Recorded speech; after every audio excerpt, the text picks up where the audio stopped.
Bueno, en esta clase vamos a ver los tiempos verbales. Si bien ya empezamos con verbos, con el verbo to be y todo lo de referido al verbo to be, ahora vamos a todos los otros verbos, digamos, verbos comunes. ¿Sí? Dentro de estos tenemos los tiempos verbales: presente simple, pasado simple, futuro simple. Vamos a empezar en este video con el presente simple. Este verbo en presente simple, vamos a ver que para estas personas, ¿sí? I, you, we y they, tenemos el verbo work, por ejemplo, el verbo trabajar. I work in a lab, you work in a lab, ¿sí? Yo trabajo en un laboratorio, vos trabajás en un laboratorio, nosotros trabajamos en un laboratorio, ellos trabajan en un laboratorio. Fíjense que de acuerdo a la persona, de acuerdo al sujeto, es la conjugación de ese verbo en español, ¿sí? De acuerdo entonces al sujeto. El verbo en inglés va a permanecer el mismo siempre. Lo que va a cambiar es nosotros, al traducirlo, digamos, vamos a tener en cuenta la persona, el sujeto, para traducir, para conjugar este verbo. En afirmativo entonces va a aparecer de esa forma. En negativo, fíjense que se hace uso del auxiliar do, más la partícula not, como habíamos visto que el not siempre se les agrega a los negativos. Entonces, I do not work in a lab, I don't work in a lab, sería para nosotros sencillamente el negativo. Yo no trabajo en un laboratorio, cualquiera de las dos formas, ya sea la forma completa, ¿sí? Como la contracción, don't, es exactamente la misma traducción. Y para las otras personas, vos no trabajás, nosotros no trabajamos, ellos no trabajan en un laboratorio. Nos indica que es negativo este auxiliar con el not. En una pregunta, por ejemplo, va a aparecer el auxiliar, nuevamente el do, ¿sí? Para hacer la pregunta, pero para nosotros simplemente en español nos va a indicar que es una pregunta y que está en presente simple esa pregunta. No se traduce ese auxiliar. Entonces simplemente ahí, do you work in a lab?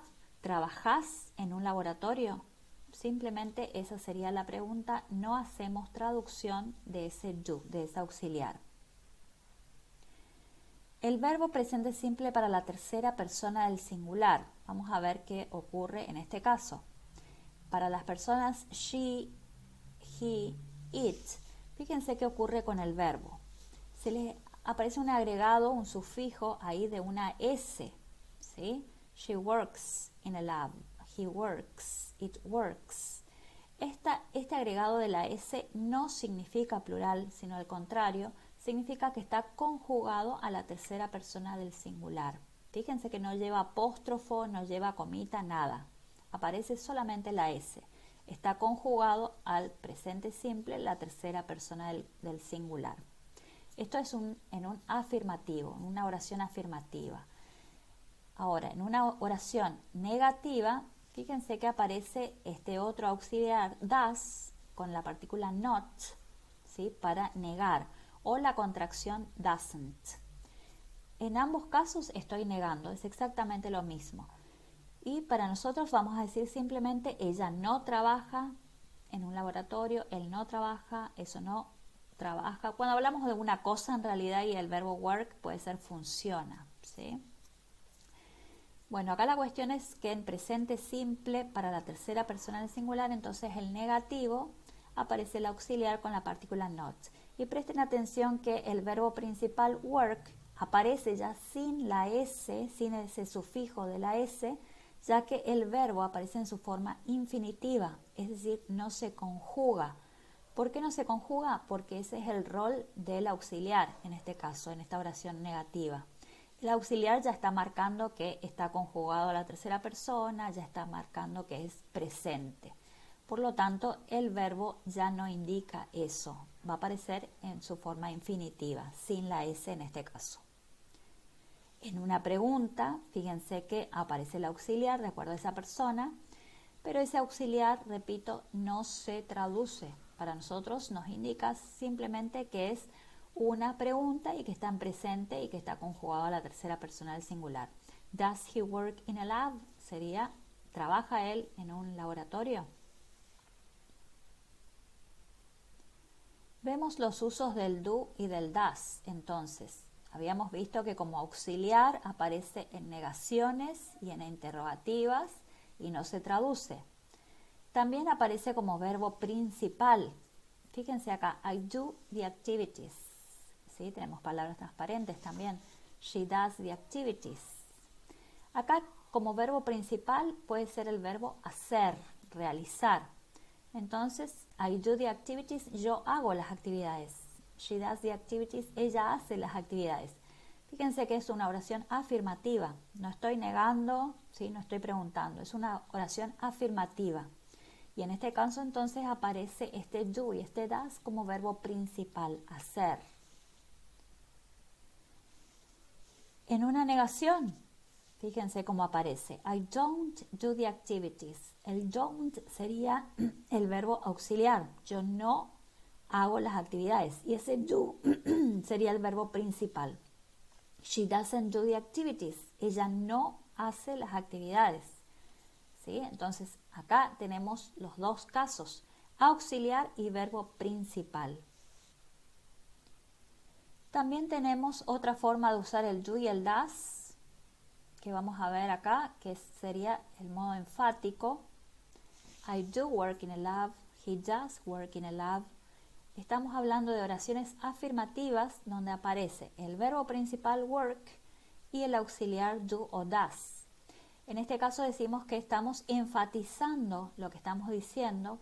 ¿Por qué? Porque la traducción en este caso sería yo sí trabajo en un laboratorio, yo ciertamente trabajo en un laboratorio, verdaderamente trabajo en un laboratorio, por ejemplo, ¿sí? He does work in a lab, él sí trabaja en un laboratorio, él efectivamente trabaja en un laboratorio, ¿sí? Sería una forma de enfatizar lo que se está diciendo. Presten atención que es una oración afirmativa, ¿sí? Donde aparecen estos auxiliares junto con el verbo principal. Y por último, en este presente simple vemos la formación del verbo para la tercera persona del singular, cuando se conjuga la tercera persona del singular.